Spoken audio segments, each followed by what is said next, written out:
চাপ নিতে হবে না, এটা গুলিয়ে দিব না যেন, ওটা যা হয়েছে হোক।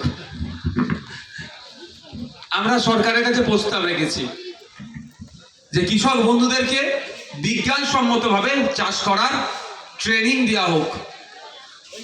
আপনারা খোঁজ নিলে দেখতে পাবেন সরকার বড় করে বলছে কৃষকদেরকে ট্রেনিং দেওয়া হচ্ছে, কিন্তু ট্রেনিং কোথায় দেওয়া হচ্ছে জানেন?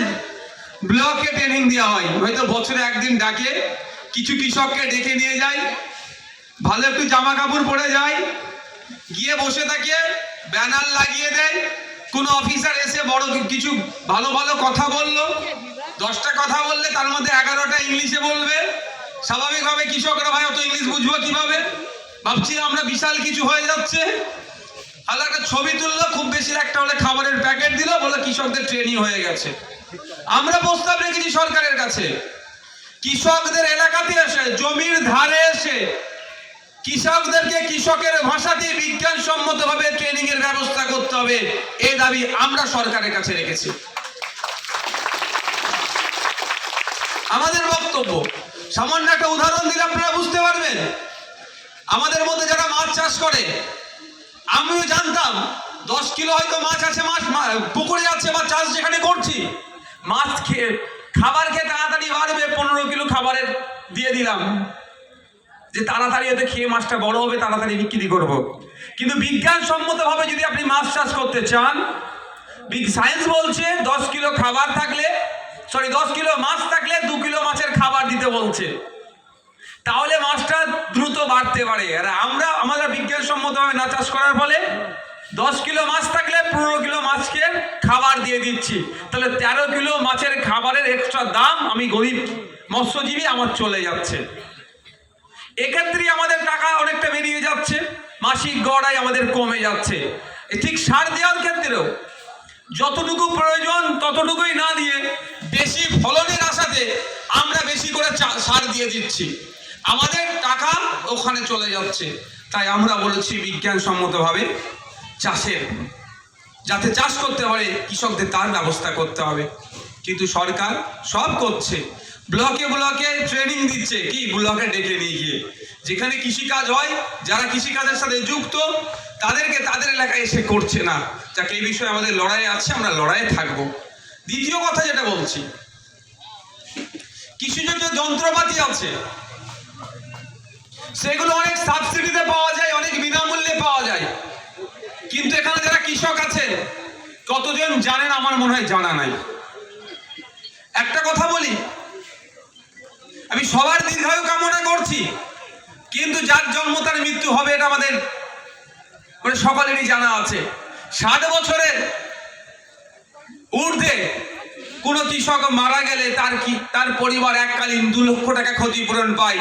আমাদের রাজ্য সরকারের একটা প্রকল্প আছে, কটা কৃষক জানেন একটু আমাকে জানাবেন? কৃষক তো অনেকেই আছে, বলুন কারা জানেন? একটু জানলে ভালো হয়, ভালো লাগবে যে অন্তত কারাও জানেন কি?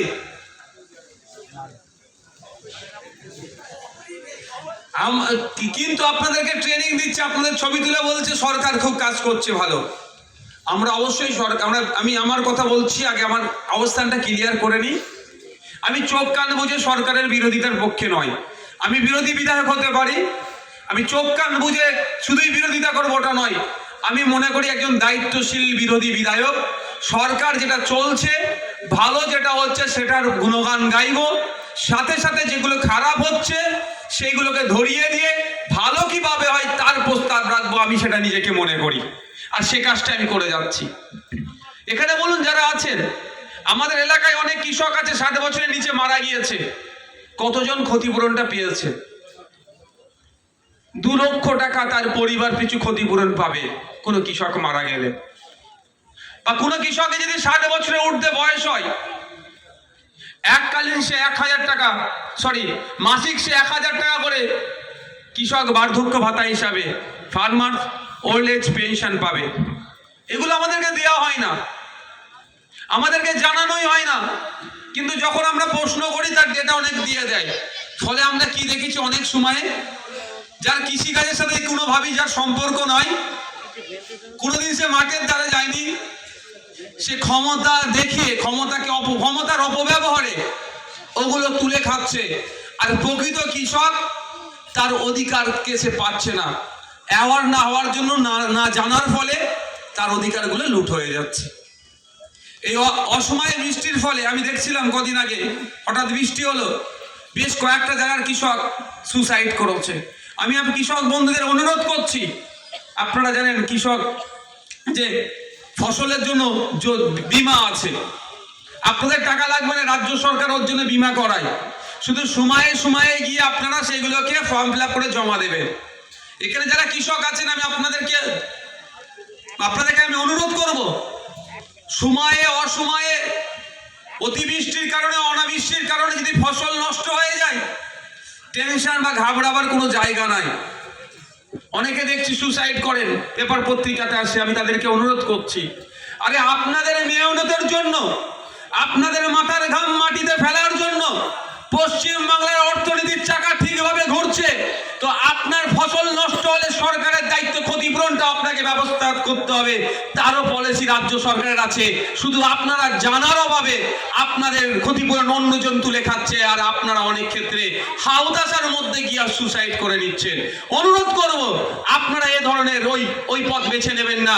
আপনাদের পলিসি আছে, ফসল নষ্ট হলে তার ক্ষতিপূরণ পাবেন, সরকার থেকে সেটা ব্যবস্থা করে দেবে। কোথায় গেলে ব্যবস্থা করে দেবেন সেই জায়গাটাও আজকে আপনাদের বোঝা নিয়ে যাব আমি।